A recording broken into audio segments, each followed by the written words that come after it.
매달 넷째 주 성화 시리즈 설교 14번째 설교로 기도하라라는 제목으로 하나님 말씀 전하겠습니다.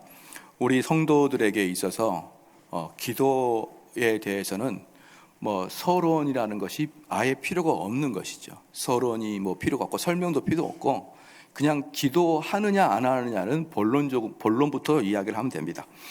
그러면 우리가 기도를 해야 되는 이유에 대해서 우리가 한 5가지 정도로 살펴보기로 합니다. 첫 번째는요, 구원을 위해서 기도가 절대적으로 필요하다라는 것이죠. 구원을 위해서 절대적으로 기도가 필요하다라는 것입니다. 지금 말하면 누구든지 기도하지 않는 자는 구원을 얻었다고 함부로 생각하지 말라 이 말입니다. 구원은 은혜로 얻습니다. 어떤 흉악한 사람일지라도 값없이 죄 사함을 받는 것이 구원입니다. 아무리 강력한 죄인일지라도 구원받는 데는 아무런 문제가 없습니다. 그런데 죄 사함을 간구하지 않고 구원받는 사람은 아무도 없습니다. 그러니까 우리는 구원이 아무런 값없이 구원을 받는다 그러니까 그냥 교회에 앉아있으면 아무나 구원을 받는다라고 생각하는데 그것만큼 사단이 좋아하는 말이 어디 있습니까? 구원이라는 것은요, 값없이 구원을 받지만 자기가 죄로부터 구원받기를 간구하지 않는 자가 구원받는 경우는 성경에 아무도 없습니다. 그러므로 사랑하는 성도 여러분, 그 간구가 뭡니까? 바로 기도예요. 주 예수님, 저를 구원하여 주소서.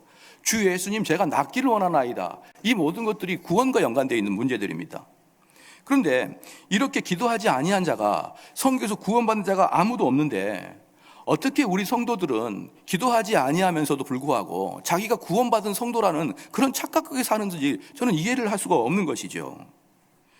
우리가 밥을 먹을 때 내 대신 누가 먹어줄 사람이 없고, 내가 화장실을 가고 싶을 때 내 대신 용변을 대신 봐줄 사람이 없으며, 내가 잠을 잘 때 내 대신 누가 잠을 대신 자줄 수 없는 것처럼 우리의 영혼의 문제는 오직 내가 하나님과 단독적으로 쓸 때만 비로소 내 문제가 해결되는 것이지 다른 어떤 간접적으로 내 영혼의 문제가 해결되는 건 아닌 것이에요.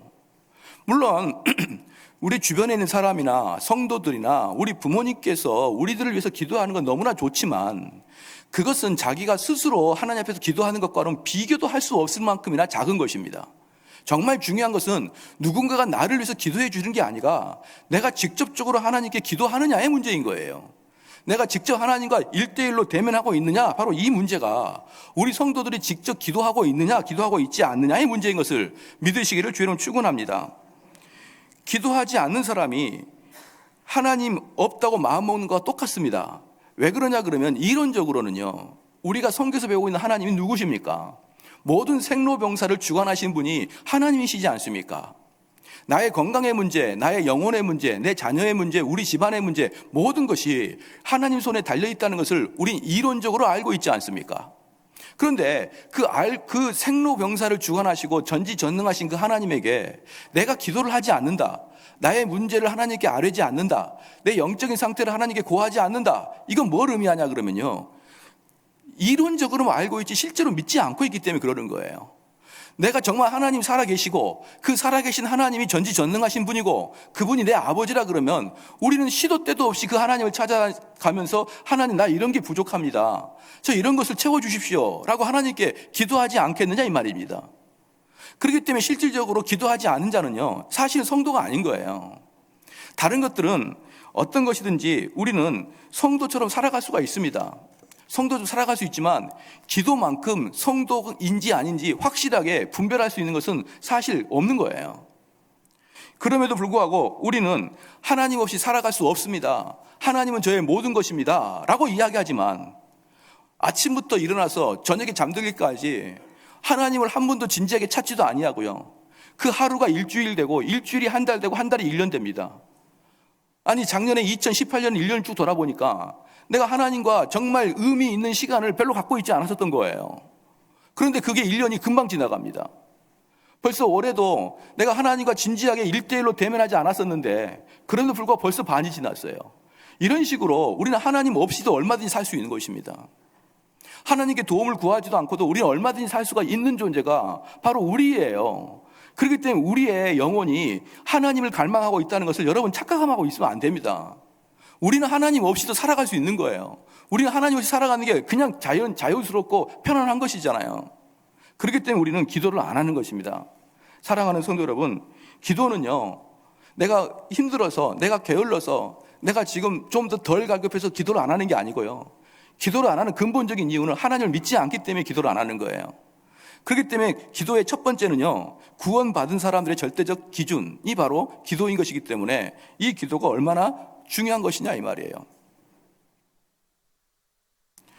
그러므로 두 번째, 첫 번째랑 연관돼서 두 번째, 그러므로 기도하는 습관은 참된 그리스도인임을 나타내는 가장 확실한 징표가 바로 기도인 것입니다.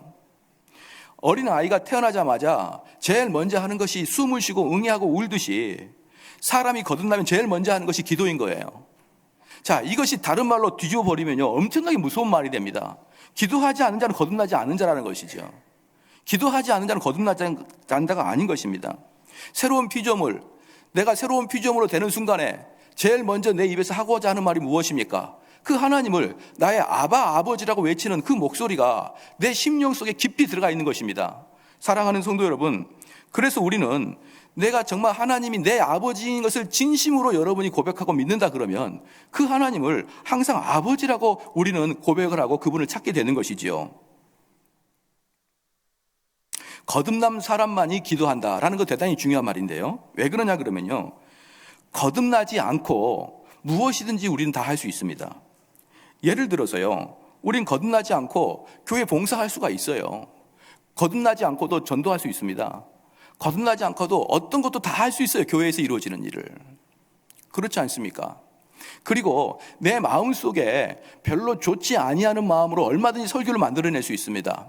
예를 들어서 내가 저 녀석을 한번 혼내줘야겠다라고 마음을 먹으면요, 여기 있는 목사는 그 사람을 혼내줄 수 있도록 얼마든지 성경을 찾아서 그 사람을 혼내줄 수 있어요. 한 사람을 타겟으로 잡고. 그럴 수 있는 성경 해석 능력이 있지 않겠습니까, 목회자들이?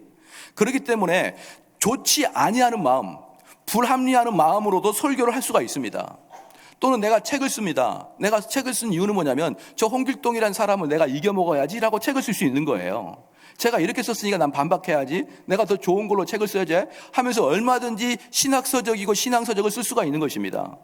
그렇기 때문에 거듭나지 않고 심지어 악한 마음이라 그럴지라도요, 설교가 가능하고 또 책 저자도 가능합니다. 그런데 뭐가 불가능하냐면요, 진지하게 기도하는 습관은 불가능해요. 거듭나지 아니한 자는요, 절대로 진지하게 기도하지 못합니다. 기도를 하더라도 아주 형식적으로 하는 것이죠. 많은 자녀들이, 아마 여러분 자녀도 그럴 겁니다. 어릴 때 잠자기 전에 침대맡에서 기도하죠.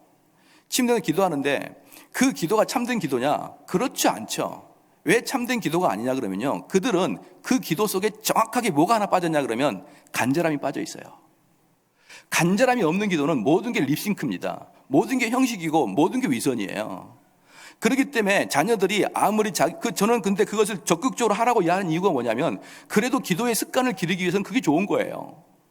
어떤 분들은 아예 기도도 안 하는데, 그런 기도도 안 하는 사람은 이런 말을 할 필요도 없고, 기도를 함에도 불구하고 많은 사람들이 형식적이요 습관적이요 내 마음이 담겨있지 않는 기도는 우리는 간간히 합니다. 그러나 무엇을 못한다는 것이죠? 정말 마음을 담아서 간절하게 간구하는 마음으로 하나님께 기도하는 것, 또 그리고 그렇게 기도하는 습관이 형성되는 것, 그건 불가능해요. 성도가 아닌 사람은. 그러므로 사랑하는 성도 여러분, 내가 정말 천국 가는 백성이냐, 내가 정말 성도냐 라는 가장 중요한 것은 여러분이 습관을 따라 진지하게 기도하느냐에 달려있는 것입니다. 그게 아니면 다른 어떤 것도 우리는 가장해낼 수가 있는 것이에요. 그래서 시편 14편 4절 말씀에 죄악을 행하는 자는 다 무지하뇨 저희가 떡 먹듯이 내 백성을 먹으면서 여호와를 부르지 아니하는도다. 이 버린 사람들의 가장 큰 특징이 뭐냐면 어려운 일이 있어도 하나님께 부르짖지 아니해요. 사랑하는 성도 여러분, 성경 시대나 그 다음에 성경 이후의 시대나 위대한 주님의 사역자나 위대한 복음의 전파자들이나 위대한 성도들은 모든 사람이 기도의 사람이라는 것은 공통적으로 동일합니다. 때로는 어떤 사람은요, 말씀이 좀 약한 사람이 있을 수가 있어요. 어떤 사람은 봉사가 좀 약할 수가 있습니다. 그러나 모든 사람은 전부 다 기도의 사람이에요. 사실 저는 그다지 좋아하지 않는 사람이 D.L. 무디입니다. D.L. 무디는 그다지 제가 썩 좋아하지는 않아요. 그런데 왜 그러냐면 그분은 성경의 해석이 깊지가 않기 때문에 그렇습니다. 그래서 기도의 사람 D.L. 무디는 책을 많이 봐도 설교를 위해서 그 사람을 묵상하는 경우는 목회자들도 많지는 않아요. 그러니까 말씀에 좀 약한 부분이 있기 때문에 D.L. 무디는 제가 존경하는 부분이 아니지만 그럼에도 불구하고 어떻습니까? 구두 수리공 D.L. 무디가 되는 것은 기도 때문에 그러는 거예요. 그러니까 우리는 때로는 그 사람이 말씀의 사람이 아닐 수도 있고 열심히 사역을 감당하지 못할 사람도 있고 그럴 수 있지만 모든 믿음의 선진들의 공통점은 기도의 사람이었던 것입니다. 여러분 믿으시길 주로 축원합니다. 이건 바로 거듭남 자만이 할 수 있는 유일한 것이 바로 기도인 거예요. 그래서 우리는 교회를 오래 다니면서 또 열심히 공부하면 교리의 체계도 얼마든지 어렵지 않게 우리는 누적시킬 수 있어요. 교리의 체계, 성경의 지식, 어떤 분은 성경을 100독, 200독 할 수도 있습니다. 그것도 심지어 불신자도 할 수 있는 거예요. 그런데 내 머릿속에 있는 교리, 내 머릿속에 있는 성경의 지식, 이게 내 전 인격으로 오기 위해서 딱 하나, 기도만이 필요한 것이에요. 그래서 기도가 되어 있지 않은 이 모든 것들은요, 울리는 꽹과리와 같습니다. 어떤 분은 그래요. 목사님, 저분은 분명히 교리를 잘 아는데 이야기하는 것이 그냥 공중에서 희부득 사라져버리다는 거예요. 그 말씀이 내 심령에 꽂히지 않고 그냥 분명히 말은 맞는데 그게 내 심장을 들어오지 않고 찌르지 않는다라는 사람들이 꽤 있습니다. 왜 그러냐 그러면요, 시작, 기도가 묻어있지 않기 때문에 그러는 거예요.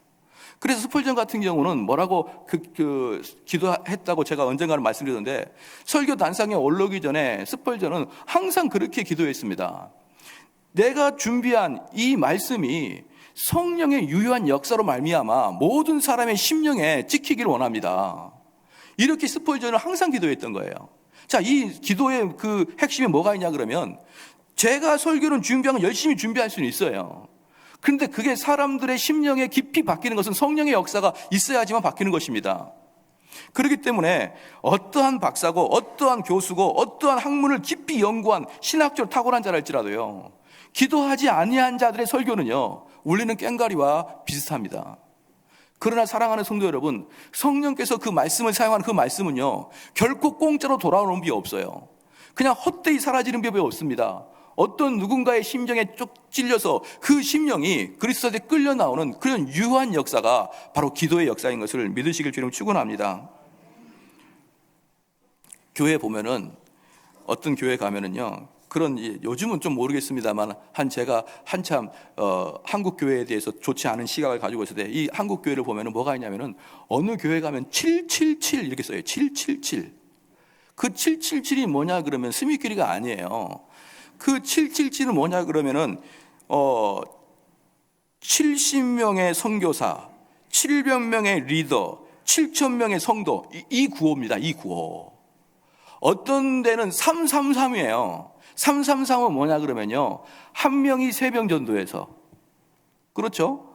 300명의 선교사를 파송하고 3,000명의 교인을 만든다, 이런 거 있습니다. 여러분, 이거 아무 기도 안 해도 얼마든지 만들어낼 수 있는 구호인 거예요. 그러니까 목회자가 이 교회를 전체를 이끌어갈 때 아무 기도하지 않아도요, 얼마든지 비전 선포할 수 있고요, 얼마든지 교회 목표 만들어갈 수 있습니다. 그러나 뭘 못한다는 거죠? 기도는 못해요. 그렇기 때문에 기도하지 않아도 이 모든 교회가 돌아가는데 아무 문제가 없어요. 단 진지한 기도는 선택된 자만이 할 수 있는 것입니다. 그 다음에, 그래서 우리는 두 번째, 기도는 뭐라고 했습니까? 그 사람이 기도하는 습관이 그리스도인인 것인가 아닌가를 가장 확실하게 증명하는 것이 바로 기도하는 습관이다. 다른 어떤 것도 기도하지 않고도 얼마든지 우리는 생각해낼 수가 있습니다. 여러분, 만약에 열심히 성경 공부하고 열심히 신앙생활 하다가 마음에 확신, 갈망, 기대, 의도, 결심, 소망, 두려움 등이 생길 수가 있습니다. 물론 그것이 성령이 줄 수 있는 생각일 수가 있어요. 그러나 성령이 줄 수 있는 생각일 수도 있고, 다른 말로 성령이 안 주고 내 아이디어일 수도 있습니다. 그건 얼마든지 있어요. 그러므로 내가 신앙생활 할 때 떠오르는 확신, 갈망, 어떤 의도, 결심, 이런 것이 떠오른다고 해서 그것이 곧 성령이 준다는 확증은 없는 거예요. 근데 무엇만 성령이 주느냐? 내 심령의 통회함으로 하나님께 나아가서 나를 용서해 주십시오라고 기도하는 것은 성령이 주신 것에 확실합니다. 할렐루야. 예. 그렇기 때문에 이 기도가 그렇게 중요한 거예요. 그래서 세 번째, 기도는 신앙의 의무 중 개인 기도만큼 소홀히 하는 것은 없는 것입니다. 개인 기도가 이 신앙에 대해서 가장 소홀합니다. 자, 봅시다. 우리가 주일날이면은 거반 차죠. 거반 차입니다. 그런데 실질로 기도 모임은 10분의 1? 10분의 1이 나올까 말까요? 10분의 1이. 그러니까 우리는 다른 모든 신앙에 있어서요, 다 의문을 할 수 있어요. 우리가 뭔가를 할 때 수련회도 열심히 하고 11시 공예배도 열심히 참석할 수 있고 심지어 성경권 참석할 수 있습니다. 그런데 교회에서 기도회 만큼 사람이 안 모이는 곳이 없어요. 기도회 만큼. 그럼 이게 삼성 제일교회만 그럴까요? 저는 그렇지 않다고 봅니다. 대부분의 교회는 그렇다고 봐요.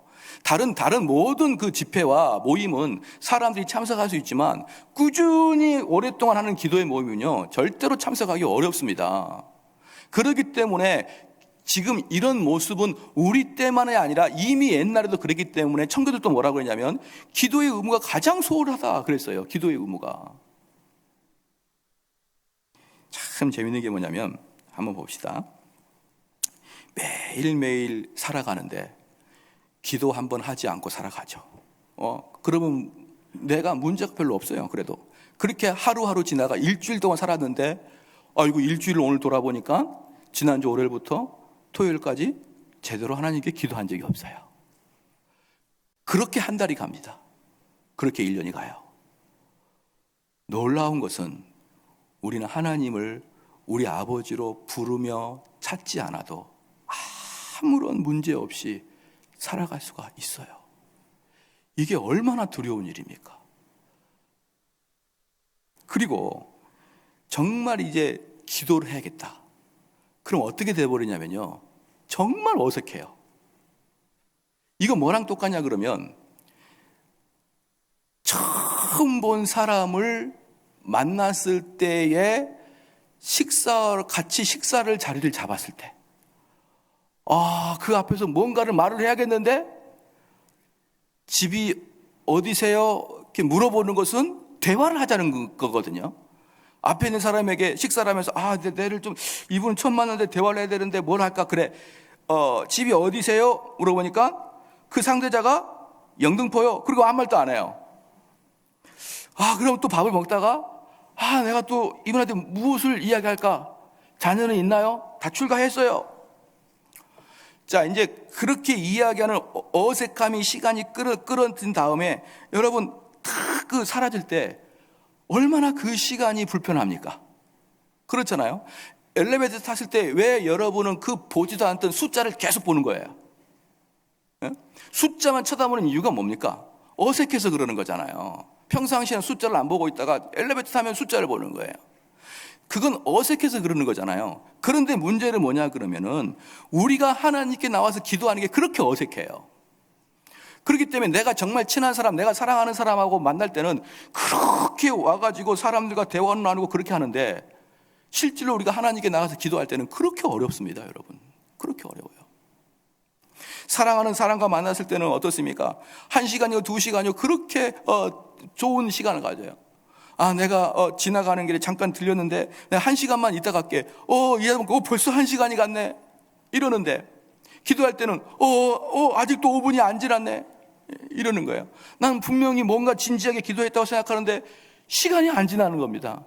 사랑하는 성도 여러분, 왜 그럴까요? 하나님이 너무 어색해서 그러는 거예요. 왜 어색합니까? 한 번도 찾아뵙지 않았거든요. 진지하게 그 하나님을 대면하지 않았거든요.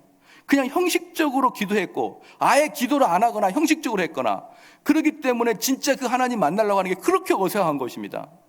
그런데 이게 뭐가 공포스럽냐 그러면요, 이제 이러는 것입니다.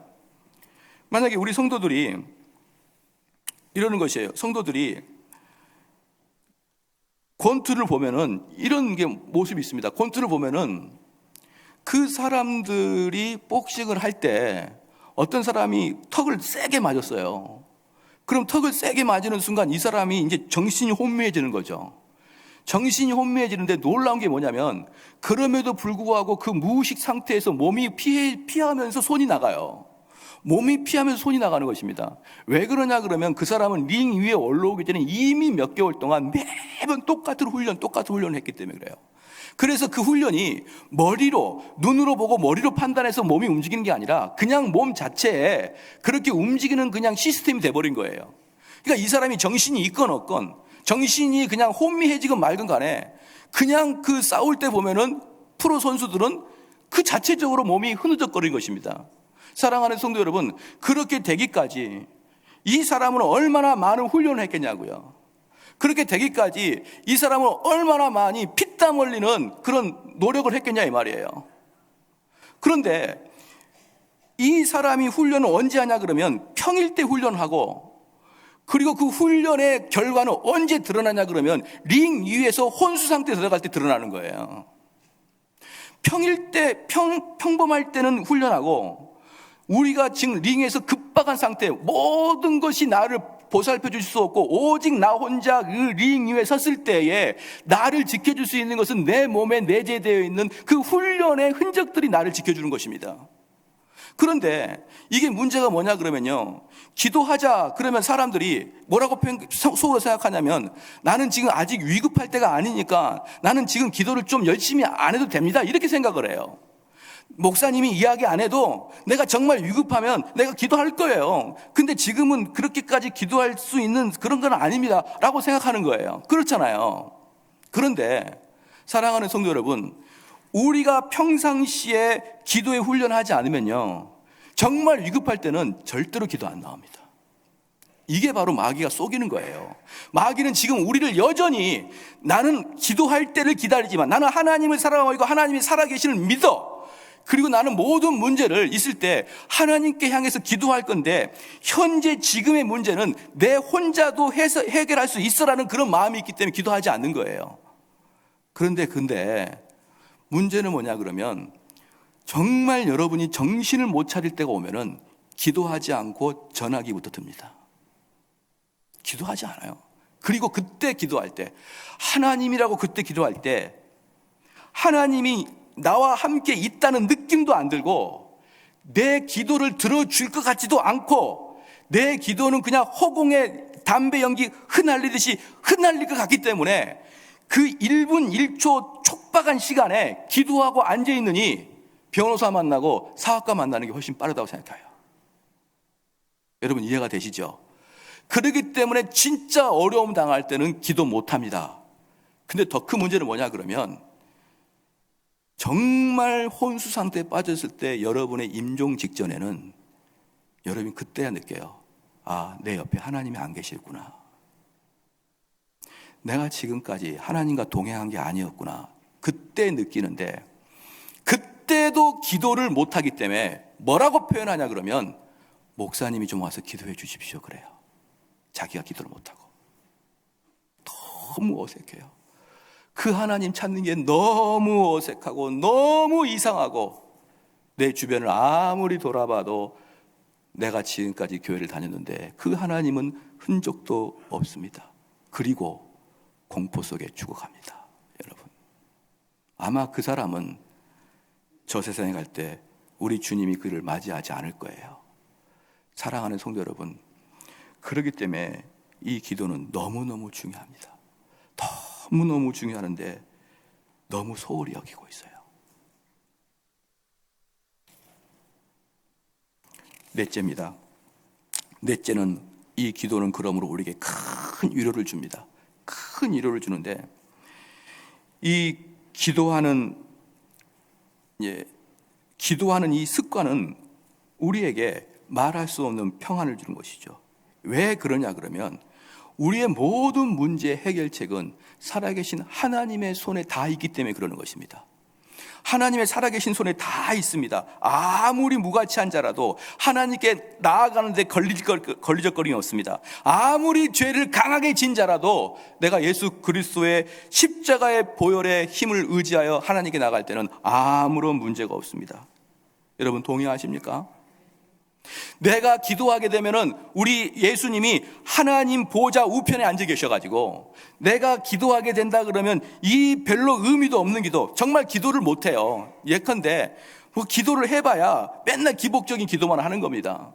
정말 제대로 된 기도도 못하는 거지요. 그러나 하나님께서는 우리를 긍휼히 여기시고 너희같이 죄 많은 너희가 무슨 제대로 기도하겠느냐, 이렇게 하면서 그 기도를 받으셔가지고 우리 주님이 거기에다가 향기를 덧입혀서 아름다운 향기로 하나님께 드리는 것이 우리 주님의 중보 사역이에요. 우리 주님의 중보 사역이라는 것은 뭐냐 그러면 우리가 말할 수 없는 그 기도를 우리 주님의 손에 들려주시고 우리 주님의 손에 들려주시면 그것을 하나님이 가장 좋아하는 것으로 요리를 해가지고 하나님께 드리는 것이 바로 우리 주님의 하시는 사역입니다. 할렐루야. 그러나 가장 중요한 것은 뭐냐면 내가 지금 기도하고 있느냐는 거예요. 그렇기 때문에 내가 지금 기도하고 있느냐, 그 기도는 너희들이 비록 서툴고 심지어 우리가 비판하고 비난하는 기복적인 신앙일지라도 그 기도를 들으셔서 하나님이 합당하신 기도로 만드시는 분이 우리 주님인 거예요. 그렇기 때문에 이 말씀이 여러분에게 위로가 되기를 주 여러분 축원합니다. 근데 문제는 뭐냐면요, 이거예요. 문제는 우리 교회에 빚이 얼마 있고 우리 교회가 앞으로 해갈 때 사역비가 얼마나 필요하기 때문에 여기 있는 중직자들은 1인당 1억씩 작정하시고 2년 안에 1억을 다 교회에 헌납하십시오 라고 만약에 제가 이야기하면 얼마나 어려운 일이겠습니까? 우리 집을 다 팔아봐야 1억도 안 나오는데 말이에요. 또 제가 어떤 분에게 여러분들이 진짜 진지한 그리스도인이 되고 싶으면 그 좋은 직장 다 버리고 선교사로 떠나십시오. 그러면 얼마나 부담스럽겠습니까? 또 여성들에게는 너 예쁘긴 예쁜데 저 못생긴 전도사랑 결혼해가지고 평생 사모가 돼. 그러면 여성들이 얼마나 괴롭겠습니까? 이런 괴로운 것을 요구하지도 아니하고 목회자가 여러분들이 기도하게 되면 하나님에게 향기로운 제사로 드려지도록 우리 주님이 역사합니다. 그러니 기도하십시오 라는 것조차 여러분이 순종하지 아니하면 여러분 누구에게 무슨 순종을 할 수 있습니까? 신앙생활에서 말씀 공부와 기도는 핵심 중에 핵심 아니겠습니까? 그 핵심 중에 핵심인 기도하십시다, 기도하십시오 라고 했는데 그럼에도 기도하지 아니한 사람은 마지막 심판 때에서 어떤 방어의 기제가 있을 수가 있겠습니까? 너는 왜 그렇게 봉사 못했느냐? 예수님, 저는 봉사하고 싶었는데 내 몸이 너무 연약했나이다. 아, 그럴 수 있겠구나. 너는 왜 그렇게 헌금을 못했느냐? 예수님, 저는 너무 가난했습니다. 주님이 저에게 주신 물질의 복이 너무 없어가지고 저는 못했나? 그래, 뭐 물질의 복으로 못 받았으니까 그럴 수 있겠지. 너는 왜 못했느냐? 왜 못했느냐? 여러 가지. 너는 왜 하나님 말씀 그렇게 공부 못했냐? 저는 하나님, 저는 깜깜한 그 까막눈이었습니다. 제가 그렇게 공부를 하고 싶어도 저희는 글을 못 배워서 그렇게 말씀 못해요. 아, 그러느냐? 모든 것은요, 변명의 여지가 있어요. 변명의 여지가. 근데 기도는 없습니다. 변명의 여지가 없어요. 왜? 기도는 배운 자나 배우지 않는 자나 권세자나 약자나 누구든지 할 수 있는 게 기도거든요. 그러면 사랑하는 성도 여러분, 지금 저는 여러분들에게 수억을 헌금하십시오. 여러분의 인생을 들여 목회자나 선교사가 되십시오. 이렇게 너무나 순종하기 어려운 것을 요구하지 않습니다. 단지 이 교회 담임 목사로서 우리 성도들이 요구하는 것은 기도하십시오. 그리고 기도의 모임에 참여하십시오.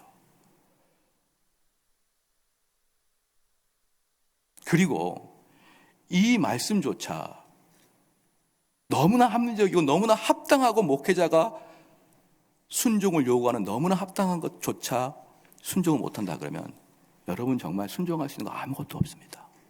아무것도 없어요. 기도하시기를 주의 이름으로 축원합니다. 메리 여왕이 그랬죠. 나는 수십만의 군대보다 존 낙스의 기도가 더 두렵다. 이것은 메리 여왕의 단지 립 서비스가 아니에요. 정말 존 낙스가 기도하면은 세상이 변화가 되고 하나님이 나를 막아버리고 그것을 메리 여왕이 지켜봤기 때문에 이것은 가장 두려웠던 게 존 낙스의 기도다 그랬습니다. 마지막으로 기도에 전력하는 것이야말로 탁월한 경건에 이르는 비결입니다. 탁월한 경건에 이르는 비결입니다. 주의 백성이라고 말하면서 기도하지 않는 자의 특징이 있어요. 주의 백성이라고 말하면서 기도하지 않는 자의 특징이 뭐냐면 그 사람의 신앙의 하이라이트는 항상 과거예요. 항상 과거. 그러니까 기도하게 되면은 그 경건의 그 크기가 더 커지고 거룩의 크기가 커지기 때문에 기도하는 자에게는 항상 이런 말이 나옵니다. 아이고, 내가 과거에 했던 신앙을 생각하면 부끄러워. 아이고, 나는 정말 과거에 신앙생활을 한다고 했는데 아이고, 그게 비성경적이었던 거 이제 알겠어 이러는데, 기도하지 않는 자들은 목사님, 저는 고등부 수련회 때가 제 그 신앙의 하이라이트였어요. 그리고 그때 고등부 때, 그때 청년 때, 그때 대학생 때 열심히 교회 봉사하고 수련회 가서 열심히 기도해야 하고, 이것이 자신의 가장 하이라이트의 믿음의 상태였어요. 사랑하는 성도 여러분, 저희가 어릴 때, 저희가 중학교, 고등학교 때, 그때 저희 교회 저희 교회 고등부가 100명이 넘었어요. 고등부만. 제가 다니던 교회에. 근데 그때 100명이 가가지고 수련회 가면요, 볼만했습니다. 그때는 우리 중학생, 고등학생들이 갈 데가 없으니까 수련회는 모든 사람이 갔고, 심지어 교회를 나오지 않는 사람도 수련회 갔고, 심지어 불신자도 수련회 따라갔어요. 지금은 수련회 간다 그러면 반이 안 가는데, 그때는 수련회만 가면 2배가 넘게 갔습니다. 그러니까 고등부가 100명인데 수련회 가게 되면은 200명 가까이가 수련회 가는데 어마어마했던 겁니다, 여러분. 어마어마했는데 제가 거기서 수련회 3년 내내 기타 들고 찬양인도 했던 사람입니다, 제가. 그리고 제가 찬양인도 하고, 우리 그 강사 전도사님이 뒤에서 제가 찬양인도 끝났더니 와가지고 막 소리 내고 기도하고 막 그러면요, 모든 사람이 일어나서도 찬양을 하는데, 무릎 꿇고, 그건 기도하죠. 그때는 무릎 꿇고 기도하는데 모든 사람이 찬양하는데 그 전도사님이 기도하고 성령을 받아라 그러면 싹 쓰러져 버렸어요, 고등학생들이. 그리고 그게 저도 한때는 가장 신앙의 하이라이트가, 그때 고등부 제가 수련회를 통해서 찬양 인도하고 기도하고 쓰러지고, 그때 제가 쓰러지면서 내가 목사가 되겠나이다 그렇게 얘기했던 것 같아요. 느낌에. 그때 그 전도사님이 우리를 속였던 것 같아요. 그래가지고 전부 다 사역자가 되도록 해버렸던 거예요. 전부 다 선교사, 전부 다 전도사 되겠다고 다 손들었는데, 지금 보니까 그 중에 3명이 목사가 됐더라고요. 3명이. 근데 지금 보니까 전부 다 가짜 신앙이었던 거예요. 그게 다 우리를 노래로, 우리를 감정으로 흥분시켜가지고 쓰러뜨리고 거품 물게 하고 바바바바바 방언하게 하고. 그때 저는 방언이 아바마마 방언이 있다는 걸 그때 알았어요. 아바바바. 근데 그때가 제가 신학을 제대로 못하고 교리를 잘 못했으면 내가 인생에서 가장 뜨거웠을 때는 바로 그때였다라고 얘기할 겁니다. 근데 기도하는 자들은 뭐라고 한다고요? 아우, 그때 생각하니 너무 부끄럽다. 그때 내가 가진 신앙이 참 부끄럽다. 그리고 지금 내가 누리고 있는 이 믿음이야말로 얼마나 깊은지 모르겠다. 여러분, 그렇게 되길 주님 축원합니다. 이게 바로 기도하는 사람들의 이야기인 거예요, 이게. 근데 이제 그러면 목사님, 저 같은 이 강팍한 사람도, 저 같은 사람도 하나님 기도하면 됩니까? 됩니다. 예를 들어 보겠습니다. 오늘 본문 말씀 봐보십시다. 본문 말씀 볼게요. 구하라, 그리하면 너에게 주실 것이요. 찾으라, 그리하면 찾을 것이요. 문을 두드리라, 그리하면 너에게 열릴 것이니. 이게 무슨 뜻이냐 그러면요, 어느 누구든지 주님 앞에서 구하고, 어느 누구든지 찾고, 어느 누구든지 두드리면은 그 결과가 일어날 것이라는 것이에요. 이건 분명히 우리 예수님의 언약이고 약속인 것입니다. 그렇기 때문에 목사님, 나처럼 어릴 때부터 교회 다녀가지고 너무 형식적이고 너무 피상적이고 이미 내 마음속에는 그 어릴 때 뜨거움은 사라져버려 냉랭하고 화석화된 나 같은 경우도 하나님 찾으면 하나님이 내 마음을 뜨겁게 해줄 수 있을까요? 네, 해줘요. 우리가 아무리 강팍해도요, 여기 있는 성도들이 아무리 신앙에 익숙해가지고 그 익숙한 신앙 때문에 내가 그 뜨거움이 없다 그래도요, 우리 성도들의 강팍함보다 우리 하나님의 은혜가 훨씬 큽니다. 하나님의 은혜 주시로 마음먹으면요, 우리가 아무리 강팍해도 하나님의 은혜를 막아낼 수가 없는 거예요. 그래서 여기에 분명히 말씀하고 있어요. 구하고 찾고 두드리라. 그러니까 8절 말씀에 구하는 이마다 얻을 것이요, 찾는 이가 찾을 것이요, 두드리는 이에게 열릴 것이니라, 이렇게 말했어요. 그런데 문제는 뭐냐 그러면 이 구절을 사업용으로 사용한다. 사업용. 하나님, 지금 요즘에 요즘에 경기가 안 좋은데요, 어떻게 제가 좀 사업을 할까요? 그러면은 구하라. 무슨 사업을 할 것인지 아이템을 찾아라. 그리고 전문가를 찾아가서 두드리라. 그러면은 8절에 구하는 이마다 얻을 것이요, 찾는 이가 찾을 것이요, 두드리는 이에게 열릴 것이다. 그러니까 가서 해봐라. 이렇게 하는 경우가 있는데, 누가복음 11장으로 한번 가보시겠습니다. 누가복음 11장.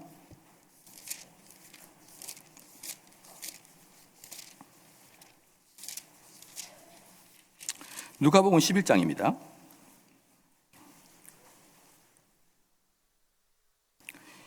10절부터 볼게요. 10절부터 보면은 구하는 이마다 받을 것이요, 찾는 이가 찾을 것이요, 두드리는 이에게는 열릴 것이니라. 너희 중에 아비된 자가 누가 아들의 생선을 달라면 생선 대신 뱀을 주며 알을 달라 하면 정갈을 주겠느냐. 13절에 이렇게 나옵니다. 너희가 악할지라도 좋은 것을 자식에게 줄 줄 알면 하물며 너희 천부께서 구하는 자에게 무엇을 시작? 성령을 주시지 않겠냐는 거예요. 그러니까 우리 성도가 하나님께 구할 것은 뭐냐 그러면요, 성령을 구하는 겁니다. 성령을. 정말 내가 거룩하게 지기를 구하는 거예요. 이게 이제 다른 말로 무엇을 표현하냐 그러면 우리는 이해가 안 될 게 있을 것입니다. 여러분, 대한항공이라는 데가 있지 않습니까? 대한항공이 얼마나 그 비행기 한 대가 비싸며 그 비행기 한 대는 얼마나 과학이 집약된 것입니까? 비행기 한 대가. 그렇죠? 그 비행기 한 대가 얼마나 현대 최첨단 과학이 집약된 것이고 얼마나 비싼 것이고, 그리고 그렇게 좋아야 우리의 안전을 유지할 수 있잖아요. 그런데 미국에서 보잉 747기가 한 대 딱 새로 들어오면요, 대한항공 회장부터 시작해가지고 임직원들이 돼지머리 갖다 놓고 고사 지낸답니다. 네. 그리고 제가 알기로 삼성 이건희가 그 아내인가는 잘 모르겠습니다. 그 원불교 신자라고 해요. 원불교 신자라고 합니다. 그러면 목사님, 아니 저들은 주님께 구하지도 않고 저들은 예수님을 저렇게 섬기지도 않은데 왜 그렇게 부자가 되고, 저들은 원불교 섬기고 저들은 돼지머리를 섬기는데 저렇게 돈을 많이 버는데 왜 나는 예수님을 그렇게 믿는데 이렇게 약간 거렁뱅이 비슷할까요? 그렇게 고민하신 분이에요. 제 말 잘 들으시기 바랍니다. 하나님의 축복은 그래서 재물이 아니라는 거예요. 하나님이 주신 축복은 재물이 아니에요. 하나님이 주신 축복은 성령의 충만함입니다. 할렐루야. 그것을 구하시길 바랍니다. 왜 이게 중요하냐 그러면 이 세상에 죄가 없을 때는 이 땅에는 고통이 없었어요. 에덴 동산에 죄가 없을 때는 모든 게 선하고 좋았습니다. 근데 죄가 들어옴으로 사망이 들어왔습니다. 마찬가지로 내 삶이 왜 이렇게 힘든 줄 아십니까? 죄가 내 삶에 들어와서 그러는 거예요. 예를 들어서 이런 겁니다. 만약에 내가 누군가에게 뇌물을 받았습니다. 뇌물을 받았으면 그 뇌물 때문에 걸려가지고 감옥에 가게 됩니다. 그럼 내가 이 죄 때문에 고난받는구나, 이걸 금방 알 수 있어요. 근데 이게 문제입니다. 내가 다른 데서 나쁜 짓을 하는데 집안에 내 애가 엉망이 돼버린 거예요. 내 아이가. 내가 다른 나쁜 짓을 하는데 내 아내와 나의 관계가 엄청나게 안 좋아져 버린 겁니다. 내가 나쁜 짓을 하는데 내 사업이 안 좋아져 버리는 거예요. 그러면 이게 문제가 뭐냐면 이게 두 개가 연결이 안 되는 거예요. 연결이 안 됩니다. 그래서 보편적으로 이쪽에선 죄를 지면서 이쪽엔 고난을 당하는 거예요. 만약에 이쪽의 죄가 직접 결과 나타나게 되면 우리가 주님 앞에 가가지고 주님 용서해 주십시오라고 할 텐데 도무지 우리의 삶에는 이 두 개가 연결이 안 됩니다. 그러나 사랑하는 성도 여러분, 죄의 결과는 고통이에요. 죄가 내 안에 들어오기 때문에 우리 가정이 힘들고 내가 힘들고 내 사업이 힘든 겁니다. 그런데 우리는 가장 중요한 죄를 없애버려야 되는데 그게 바로 우리의 성도가 해야 될 일인 것을 믿으시길 주님 축원합니다. 그게 바로 기도예요. 그렇기 때문에 우리가 기도할 때 어떻게 기도하냐 그러면은 내가 죄 가운데 살아가는데 이 죄가 너무 좋아, 이 죄가. 근데 이 죄가 너무 좋은데 말이죠. 문제는 뭐냐 그러면 내가 이 죄를 지면 안 돼요. 안 되는 겁니다. 내가 어떤 사람인데 이 죄를 져요. 그러면서 이 죄를 멀리하죠. 이 죄를 멀리하지만 내 마음에는 이 죄를 흠모하는 마음이 여전히 있는 거예요. 사랑하는 성도 여러분, 잘 봐보십시오. 내가 죄를 사랑하는 마음을 가지고 죄는 안 지어요.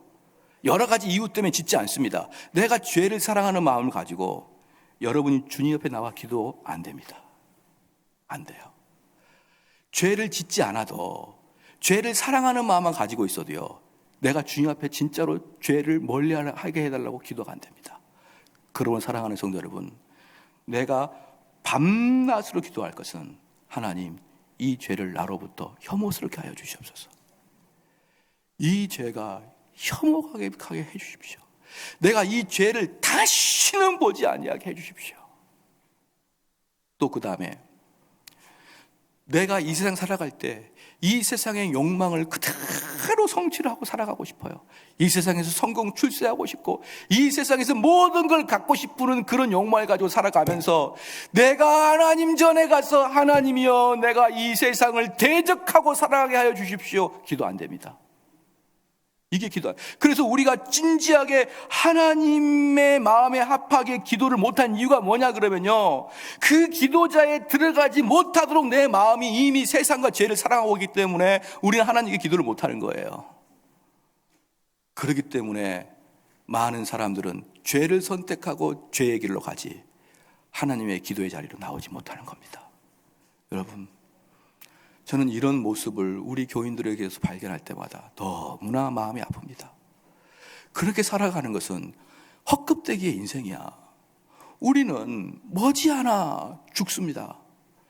여기 이제 우리가 다시 한번 봐볼게요. 이제 베드로가 가장 뭐였냐 그러면 이제 마지막 번인데요. 이 베드로의 이야기를 이제 통해서 우리가 마지막으로 이야기하고 마치겠습니다. 마지막 다섯 번째는 기도는 행복과 만족에 이르는 가장 탁월한 것인데, 이 베드로는 이렇게 얘기했어요. 우리 주님께서 베드로에게 항상 깨어서 기도하라 그랬는데 베드로는 깨어서 기도하지 못하고 잠이 들었었습니다. 그 잠이 들었던 베드로는 어떻습니까? 여자 계집 중 하나가 그 베드로에게 너 그 사람 제자지라고 하니까 3번이나 우리 주님을 부인했던 그런 상태에 빠졌습니다. 자, 이게 깨어서 기도하지 못한 베드로가 했던 가장 결정적인 실수가 바로 그거였는데, 그 실수가 얼마나 베드로의 마음속 깊이 상처가 되었고 깊이 깨닫고 뉘우쳤냐 그러면 베드로 전서로 한번 가보겠습니다. 베드로 전서로 한번 가볼게요.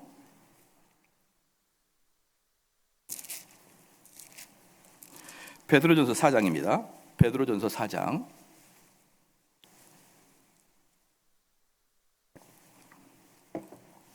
베드로전서 4장입니다. 7절 볼게요. 자, 봅시다. 만물이 마지막이 가까웠으니, 이 만물이 마지막이 가까웠다는 건 무슨 뜻이냐 그러면 세상의 종말이 왔으니 그런 뜻이도 되지만 또 이게 뭐냐 그러면 내 개인의 종말도 됩니다. 내 개인의 종말. 내가 죽으면 만물이 없어지는 거죠. 그렇기 때문에 이 문구를 어떻게 보냐 그러면 내가 죽을 때가 가까웠으니 이렇게 생각하면 되는 겁니다. 아니 목사님, 저는 아직 젊은데요. 천만의 말씀이에요. 제가요 어떤 일이 있었냐면, 제가 어릴 때 학교 다닐 때 검정색 교복을 입고 다녔습니다. 검정색 교복을 입고 다녔었는데 그 교복이 학교를 다니는 중간에 자유라로 바뀌었어요. 그래서 검정색 교복을 입다가 이제 새로운 옷을 입기 시작했죠. 그럴 때 막 우리는 그때 그 검정색 교복을 입을 때 신발이 검정색 신발이었습니다. 검정색 신발이었었는데 그 밑에 바닥에 그냥 고무가 하나 달리는 검정색 신발이었어요. 맹꽁이 신발 같은 건데, 그런 것을 신고 담을 풀쩍 넣으면요, 뒷골이 찌릿합니다. 충격 쿠션이 없으니까. 근데 교복 자료가 딱 되는데 쿠션 달린 운동화가 나오는 거예요. 쿠션 달린 운동화가. 무슨 신발이 이렇게 좋아. 깜짝 놀랐습니다, 여러분. 근데 그때가 30년 전이에요. 그때가 30년. 근데 그게 눈 깜짝할 사이에 지나갔어요. 다른 말로 여러분 30년은 금방 갑니다. 금방 가면은 아마 여기서 30년 지난다면 어떤 사람은 백골이 진토되어 있을 수도 있고, 어떤 분은 백골이 진토되기 직전이고, 어떤 분은 임종 직전이고, 어떤 분은 병들어 있을 거예요. 세상 금방 갑니다. 내가 1년 동안 하나님을 진지하게 만나지 못하고 1년 후딱 갔듯이, 그렇게 1년, 2년, 3년 지나가다 보면 하나님 한 번도 못 만나고 깨어있지 못하고 주님 만나러 가야 돼요. 그렇기 때문에 지금 베드로가 뭐라고 했냐면 7절에 만물이 마지막에 가까웠으니 그러므로 너희는 정신 차리고, 정신 좀 차려라. 제발 집에 돌아가서 아들한테 정신 좀 차리라 그러지 말고 나부터 정신을 차려야 됩니다. 정신을 차리고 근신하여 기도하라. 깨어서 기도하라는 겁니다. 깨어서. 그 다음에 8절에 무엇보다도 열심으로 서로 사랑할지니 사랑은 허다한 죄를 덮느니라. 누가 사랑할 수 있습니까? 시작. 기도하는 자만이 사랑할 수 있는 거예요. 다른 말로 기도하지 않는 자의 사랑은 다 위선입니다. 기도하는 자, 하나님께 깨어서 기도하는 자, 그들이 베푸는 사랑, 그게 참된 사랑인 것입니다. 그 다음에 10절 말씀에 각각 은사를 받은 대로 하나님의 각양 은혜를 받은 선한 청지기같이 서로 봉사하라는 거예요. 그럼 누가 참다운 교회에서 봉사합니까? 기도하는 자의 봉사가 참다운 봉사예요.